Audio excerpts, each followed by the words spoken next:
그럼 원장님도 네. 초보 시절이 있었을 거 아니에요? 네네. 그때 레이저를 많이 쓰셨나요? 아, 저희가 초보 시절 때는 레이저가 안 나왔어요. 그래서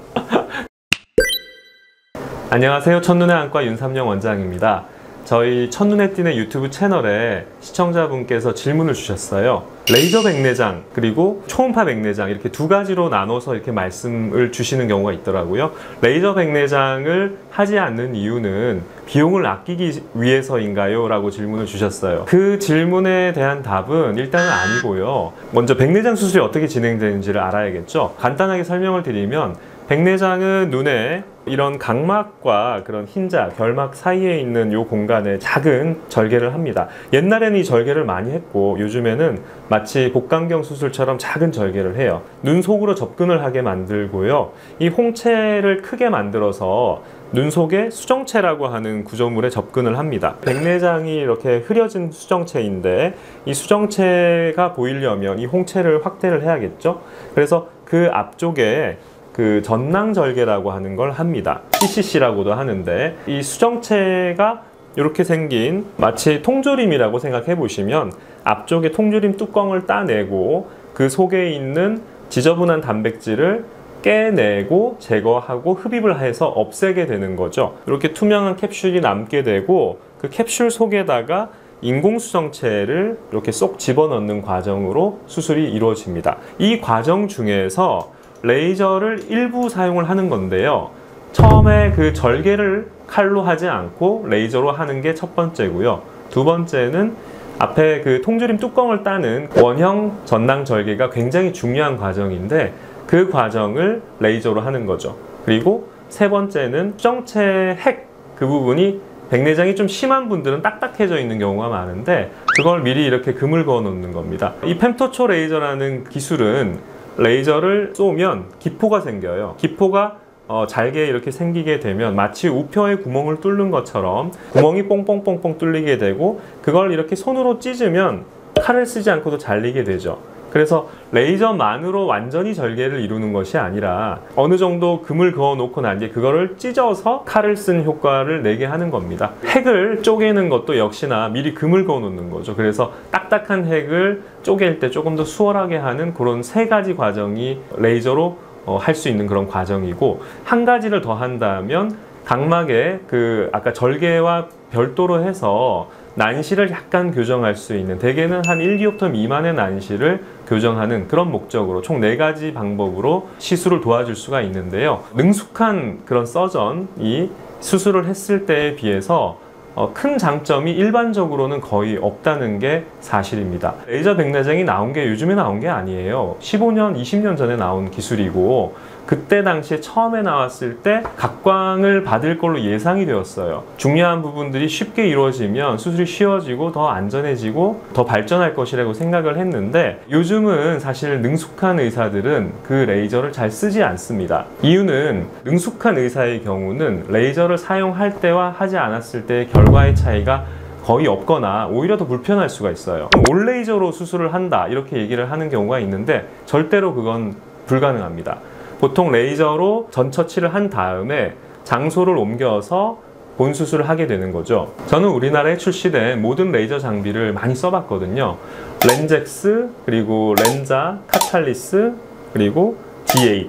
이 장비들 다 좋은 장비인데 기본적인 특성은 다 비슷하거든요. 저는 레이저 백내장의 장점을 사실 크게 느끼지는 못하고 차라리 그 비용을 더 좋은 렌즈를 사용하는데 쓰셨으면 하는 마음이 듭니다. 요즘에는 빛 번짐이 적으면서도 난시를 교정하고 또 근거리를 잘 볼 수 있는 그런 렌즈들이 많이 나와 있는데 차라리 그런 렌즈에 투자를 하시는 것이 저는 더 좋은 결과를 얻을 수 있다. 구독과 좋아요, 알림 설정 부탁드리겠습니다. 레이저가 가장 큰 도움이 되는 경우는 백내장 수술이 좀 익숙하지 않은 의사들에게는 굉장히 큰 도움이 됩니다.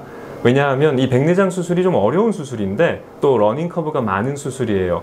그래서 어느 정도 실력이 올라오기까지는 굉장히 좀 어려움이 있고 수술을 했을 때 잘못되면 한없이 잘못될 수 있는 수술이기 때문에 초보 의사일 경우는 사실 레이저가 굉장히 도움이 되는 경우가 있어요. 그래서 어떤 병원에서는 사실 수술을 잘 하시는 선생님들은 레이저를 안 쓰고 이제 막 전문의를 따고 새로 이제 백내장을 배우는 분들은 레이저를 쓰는 경우도 실제로 있는 그런 실정입니다. 저희가 초보 시절 때는 레이저가 안 나왔어요. 그래서 저는 전통적인 방법으로 수술을 배웠고, 그리고 이제 레이저가 나와서 사실 저도 레이저를 많이 한때는 썼었어요.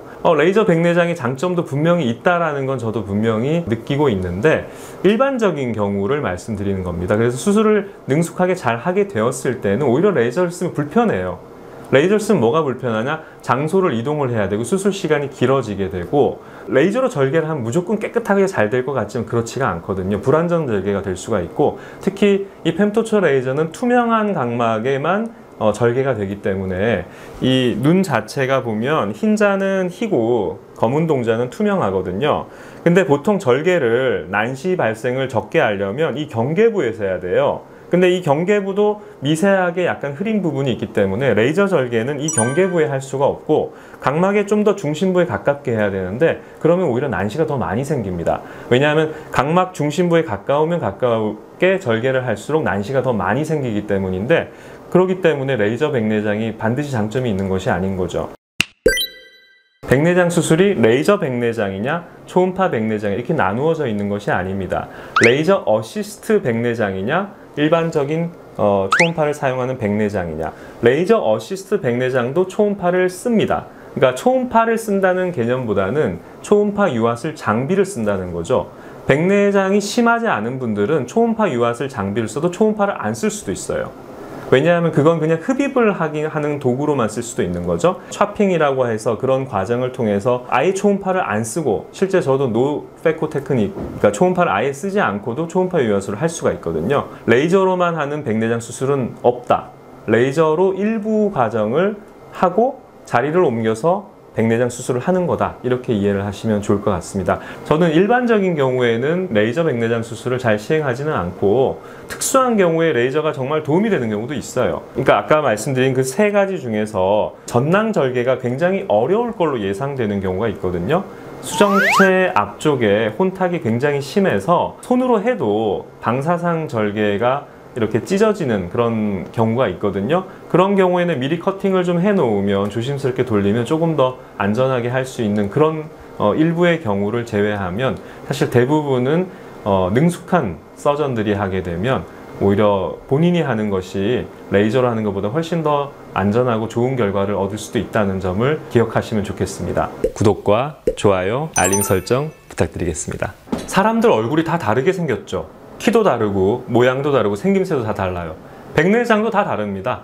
백내장도 어느 정도 우리가 규격화된 그런 기준들이 있지만, 사람 눈 길이도 다르고 각막 모양도 다르고 눈 속의 깊이도 다르고 백내장의 정도도 다르고, 그리고 렌즈가 이렇게 공중에 떠 있는 것이 아니라 인대에 의해서 지지가 되고 있는 선모체 소도라는 것이 있거든요.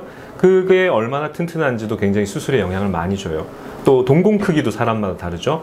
특히 이제 전립선 약을 복용하시거나 당뇨가 있으시거나 한 분들은 동공이 작고 안 커지는 분들이 있어요. 수술할 때는 동공이 커져야 수술이 쉬운데, 작은 동공은 수술을 어렵게 만드는 가장 큰 이유 중에 하나거든요. 그리고 핵이 얼마나 딱딱하냐, 또 뭐 피질 백내장이 얼마나 심하냐, 이런 것들이 굉장히 수술에 영향을 많이 주는 부분입니다.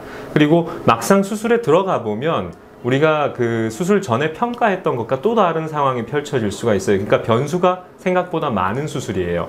여러 그런 예기치 못한 상황과 여러 변수에 대응을 할 수 있는 건 의사의 기본적인 실력, 그리고 이론적인 노하우, 그리고 경험이거든요. 다양한 그런 상황에서도 합병증이 발생할 상황을 합병증을 발생시키지 않고 잘 마무리할 수 있는 능력은 아까 레이저를 사용하는 것보다는 훨씬 더 의사의 역량이 큰 수술입니다. 백내장 수술은요. 다른 시력 교정술도 물론 의사의 역량이 중요하지만, 백내장 수술은 정말 그것보다도 훨씬 더 의사의 역량이 중요한 그런 수술이란 말이죠. 전낭 절개도 중요하지만 그 외에 발생할 수 있는 여러 가지 상황들에 대응을 잘 할 수 있는 것이 정말로 중요하다. 그래서 예전에 특히나 망막 수술을 받은 사람이라든지, 녹내장이 있어서 수술을 받은 사람이라든지, 전방이 좁은 경우라든지 굉장히 어려운 경우들이 있거든요. 그런 경우도 합병증 없이 수술을 깔끔하게 잘 마칠 수 있는 건 레이저 사용으로 절대 이룰 수 없습니다. 특히 백내장 수술, 평생 한 번 하는 수술인데 의사의 실력과 역량을 잘 따져보고 수술을 받으시는 게 시설이 중요한 것도 중요하고 장비가 중요한 것도 중요하지만 거기에 뒷받침되는 정말 그 실력이 중요하다. 저는 그렇게 말씀을 드리고 싶습니다.